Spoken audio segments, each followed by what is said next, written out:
Hello, wherever you are. My name is Don Oshman, editor-in-chief, publisher of HideNet Market Reports, and it's Sunday, the 29th of January. Almost the first month in January is finished, 2016.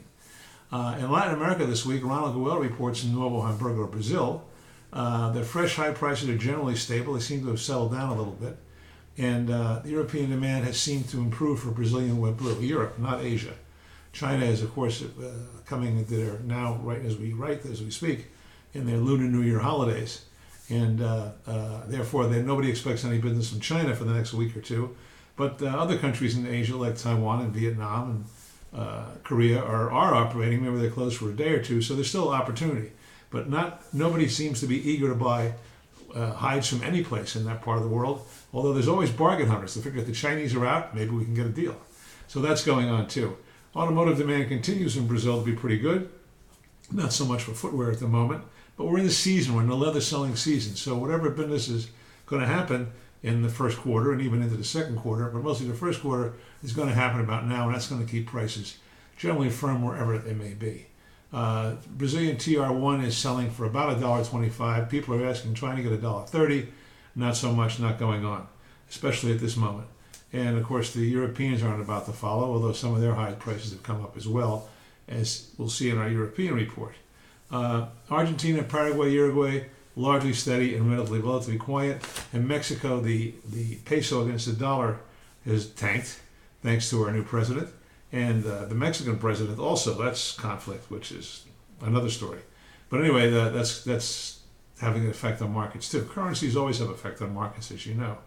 In Europe, Andrew Guolo reports this week that bulls are quiet in the European continent, with stable demand and pretty much steady supply. Cow sector remains firm, with suppliers pushing for higher money. Quality sheepskins seem to be doing okay. That's refreshing news.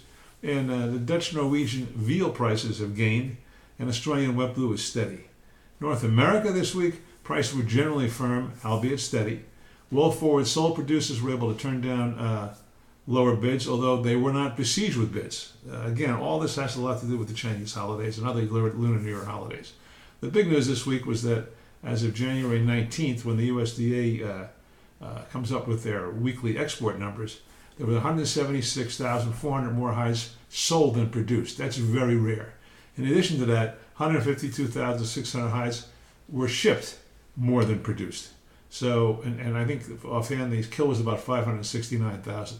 So that's very good news. That's 2 weeks in a row where hide sales have surpassed slaughter.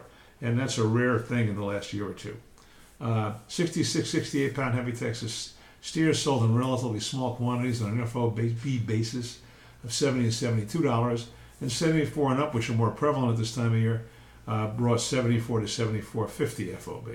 Cows continue to be firm, Midwestern brands reaching as high as $38 on seasonal averages. The Mexican fumigation hubbaloo, which we talked about in our market reports, where the Mexican government on January 9th said, we're going to have every single load coming in across the border from America has to be fumigated, and if it doesn't pass inspection, we could confiscate it, so on and so forth. Well, that seemed to be much to do about nothing, because it turns out one screwworm was found in Florida. Not many hides come from Florida, and for the screwworm to live, it's got to be in a warm climate, and there isn't much in the way of warm climates in North America this time of year. So all this has been put into abeyance. The officials are supposed to meet sometime. When, it's unclear. But meanwhile, shipments are going forward into Mexico now, and they are being fumigated for a cost of $200, $400 per container. As one person said, it just adds 50 cents a hide onto the cost, which theoretically the Mexican buyer has to absorb.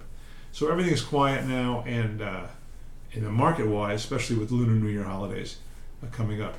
By the way, have you checked our Trans This Week in Leather? This Week in Leather is published every week, obviously.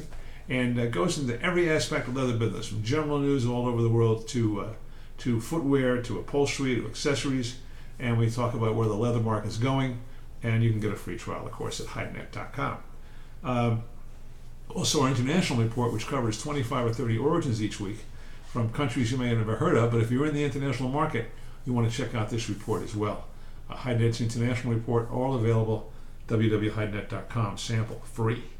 We also want to say that if you're going to be at the APLF in Hong Kong at the end of March, we're putting on a forum again. This time we're going to have 3 panels. We're going to have 4 panels.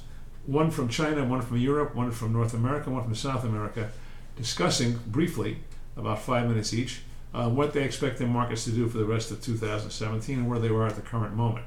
So if you really want to see what's going on from experts in their field, you'll be getting something in the mail, no doubt, an e-blast telling you how to register and come to this forum. And during the APLF is the first day, and includes lunch. What a deal. Anyhow, thank you for watching. We'll see you again next week. Bye.